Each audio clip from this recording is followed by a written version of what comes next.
Good morning student. मैं Hindi subject teacher Ranjana Mishra. आज मैं आपको रस के बारे में बताऊंगी। रस क्या है? आचार्यों ने रस को काव्य की आत्मा कहा है। कविता पढ़ने अथवा नाटक देखने से पाठक या दर्शक को जो आनंद प्राप्त होता है वह रस कहलाता है।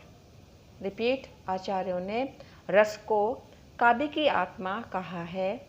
कविता पढ़ने अथवा नाटक देखने से पाठक या दर्शक को जो आनंद प्राप्त होता है वह रस कहलाता है।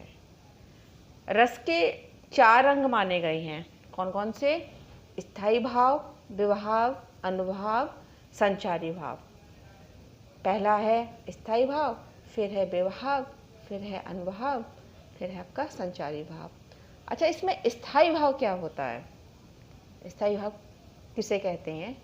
तो इसकी डेफिनेशन है, सहृदय के हृदय में जो भाव स्थायी रूप से विद्यमान रहते हैं, विद्वान मीन्स होता है उपस्थित रहना, रहते हैं, उन्हें स्थायी भाव कहते हैं।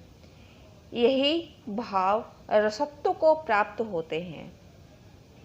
ये भाव क्या करते हैं? रसत्व को प्राप्त करते हैं, यानी कि जो आनंद मिलता है उसको बोलते हैं रसत्व। अच्छा, इसमें ये रस दिए गए हैं, उनका स्थायी भाव दिए गए। रस आपके 10 हैं और 10 ही सिलेबस में है पूरे। पहला है आपका श्रृंगार रस, उसका स्थायी भाव है रति।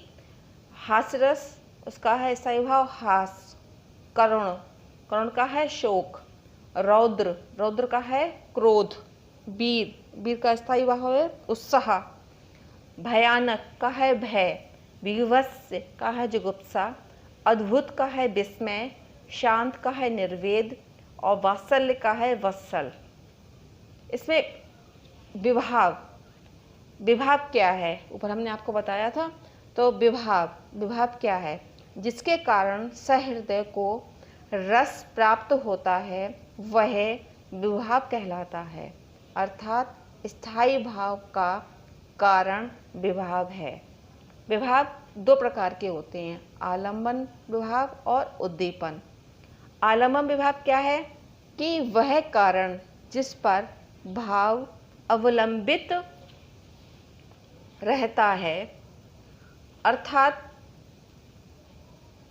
अर्थात जिस व्यक्ति या वस्तु के प्रति मन में रति आदि स्थायी भाव उत्पन्न होते हैं उसे आलंबन कहते हैं। और जिस व्यक्ति के मन में स्थायी भाव उत्पन्न होते हैं उसे आश्रय कहते हैं। इसके बाद में है उद्दीपन विभाव, जो आलंबन द्वारा उत्पन्न भावों को उद्दीप्त करते हैं उन्हें उद्दीपन विभाव कहते हैं। जैसे भय स्थायी भाव को उद्दीप्त करने के लिए सिंह का गर्जन, उसका खुला मुंह, जंगल की भयानकता आदि उद्दीपन विभाव है। इसमें अब आया आपका आगे अनुभाव, कि अनुभाव किसे कहते हैं? स्थायी भाव के जागृत होने पर आश्रय की बाह्य चेष्टाओं को अनुभाव कहते हैं।